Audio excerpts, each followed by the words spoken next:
A shot for the Republic. The river lay shrouded in mist, a pale specter in the first uncertain light of morning.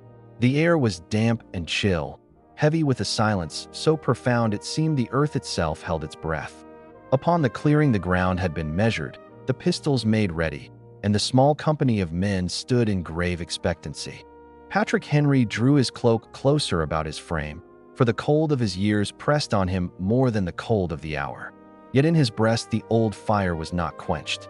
His limbs might tremble and his joints might ache, but his spirit, tried by war and tempered by faith, burned as fiercely as when first he had cried for liberty before the burgesses of Virginia. He looked upon the mist and thought it a veil drawn by Providence to cover men as they came before judgment. His heart told him this was not a common quarrel, nor a petty contest of reputation. Here stood a trial of principle, of virtue against ambition, of liberty against the subtlety of tyranny clad in republican guise. Colonel Burr was there already, composed and trim, every gesture precise as though he stood in a salon and not upon the ground of peril. His eyes were cool, his face smooth, betraying neither fear nor fury. To Henry those eyes recalled serpents in Eden, calm in their deceit, promising knowledge yet bringing ruin. At Henry's side, Alexander Hamilton moved with a restless energy, his speech quick and impatient with the formalities. His every word was a spark against the stone of William Van Ness, who parried each thrust with lawyerly coolness. Their voices rose and fell in measured dispute over distance and time, but Henry scarcely heeded them. He felt the weight of fate soon to be pressed into his hand and turned his thoughts upward. Liberty does not age, though I do, he murmured to himself. Though my sinews fail, the cause is eternal. If this morning be appointed for my fall, let me fall as a witness that ambition cannot stand unopposed in this republic. He stood straighter, gathering what strength yet remained. The mist swirled and parted with the light, and in that solemn hour Patrick Henry felt the nearness of both the grave and the heavens. Henry fixed his gaze upon Colonel Burr.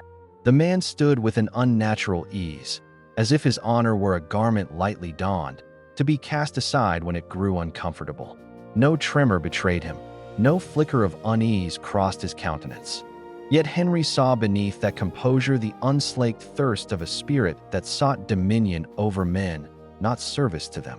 Memory rose within him of the hushed chamber at Richmond, crowded with burgesses and citizens, when he had named Burr a Cromwell in the making. He had spoken not with malice, but with warning, calling out the ambition that cloaked itself in republican airs.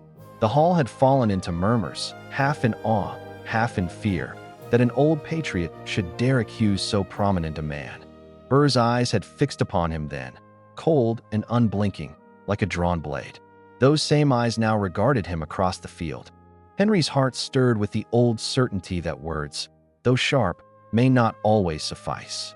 There were men who heeded reason and men who yielded only to the proof of steel or shot.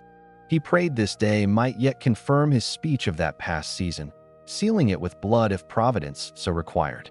The weight of years pressed upon his shoulders, yet no fear rose with it. Thus did his thoughts burn within him as he measured the space between himself and the colonel, the mist hanging still about them like the veil of the sanctuary. The ground was measured with a contentious care. Hamilton, quick of step and sharper of tongue, paced it out with a brisk tread, disputing each span with Van Ness. The colonel's second offered answers both smooth and pointed, as if the whole matter were no more than a clause in a contract. Their words rose like distant thunder, yet to Henry they seemed muffled, unworthy of the solemn hour. The doctor stood by in silence, his satchel close at hand, his countenance grave. He knew, as did they all, that life and death were ready to be summoned by a spark of powder. At length the pistols were brought forth, gleaming faintly in the gray light. One was placed into Henry's hand. He felt its chill as though he had clasped the body of a serpent, coiled and silent, waiting for his command. The weight of it pressed heavily, not upon his palm alone, but upon his conscience. So this is what liberty requires of me now, he thought, steadying his breath. Not voice, nor argument, but powder and shot. If heaven calls, let my hand serve as my tongue has served, bearing witness against tyranny. He raised his eyes heavenward a moment and prayed softly that if his shot must take a life, It should be counted not to his ruin, but to the defense of his country. Then he lowered his gaze once more to Colonel Burr, who stood composed and ready, as if the whole world were but a stage. The seconds conferred, their quarrel stilled at last. The signal was near. The word was given. For a breath, all was still. The mist hung motionless, as though the air itself awaited judgment. Then Henry raised his arm. His hand trembled with age, yet his spirit held it firm. Across the space, Colonel Burr stood unshaken, his arm extending with the grace of practiced precision. A spark, a crack, the roar of powder. The world shuddered in smoke and thunder. Henry felt the pistol leap in his grasp, its recoil jarring his bones. For an instant he wondered if the ball had found its mark, or if heaven had decreed his own life's end. Then through the haze, he saw Burr stagger. The man's hand pressed hard against his side, and a dark flower of blood bloomed swiftly upon his coat. Burr's pistol had spoken too, but its voice was vain. The shot whistled past, striking nothing but the mist. Providence had stayed its course. A cry broke from Hamilton, sharp with relief. Van Ness sprang forward to catch his wounded principal. The doctor rushed across the field, his satchel swinging. Henry lowered his pistol slowly. The smoke curled about him like a sacramental haze, its acrid scent mingling with the damp of the river air. His heart beat steady, not with pride, but with solemn awe. He felt no joy in Burr's pain, no boast in his own survival. Rather, he felt the weight of destiny, that he had been preserved not for himself, but for the warning of a nation. He drew a long breath. The mist parted slightly, and before him lay the path across the field. He began to walk. His limbs were stiff, but his purpose bore him forward. Each step sounded in his spirit as if it carried beyond that clearing, into halls and assemblies yet to come. He felt the eyes upon him, Hamilton's, bright with eagerness, Van Ness's, sharp with suspicion, the physician's, troubled, and Burr's, dark with both pain and defiance. Behind those mortal eyes, he sensed the gaze of generations not yet born, watching to see what this dawn would declare of liberty. He looked upon Burr and saw not an enemy only, but a warning made flesh. There was the peril of a republic when men raised themselves above their country. In that wounded frame, he discerned the shadow of Caesar and the ruin of Rome. This must not end in the crack of pistols, Henry thought. It must end in testimony. Let him hear with his ears what my shot has spoken to his body. Let all hear, that the republic may yet be guarded. He walked until he stood above the fallen man. Patrick Henry bent his tall frame with care, his knees stiff, his breath deep with the weight of years.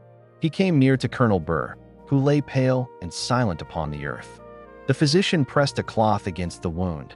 Van Ness crouched close with a face set in hard lines, and Hamilton stood watchful, his lips tight, as if holding back a torrent of words.